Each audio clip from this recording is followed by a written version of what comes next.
Daniel Padilla, Catherine Bernardo at Kyla Estrada spotted na dumalo sa second wedding ng mag-asawang Ria Ataide at Zanjo Marudo.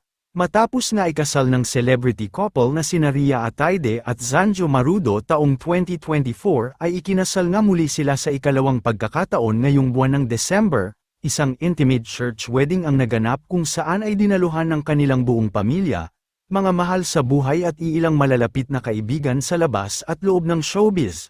Mula naman sa mga nakadalo sa second wedding ni Ria at Zanjo ay kanilang ang ipinasilip at ibinahagi sa publiko ang mga kaganapan sa kasal. Sa mga larawan at bidyong na ibahagi ay makikita naman na kabilang sa mga dumalo sa wedding ang rumor couple na sina Daniel Padilla at Kyla Estrada. Spotted din sa kasal ang aktres na si Catherine Bernardo. Silang tatlo ay parehong ang malalapit sa mag-asawang Ria at Zanjo. Samantala, agad naman kumalat at nag-viral online ang tila pagkikita ng tatlo at marami ang agad na intriga kung ano nga ba ang kanilang naging reaksyon sa isa't isa at kung may awkward moment daw umano. Marami naman ang nagsasabi na wala ng issue dito dahil pare-pareho na din silang abala sa kani-kanilang buhay ngayon. Narito ating panuurin ang mga bidyong na ibahagi.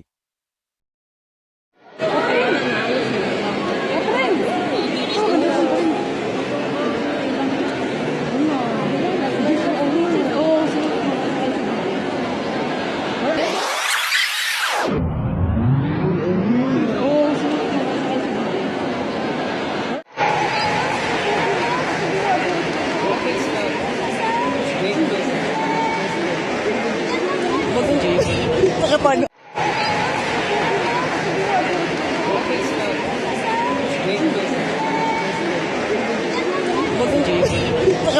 Atay de Kong May Mendoza.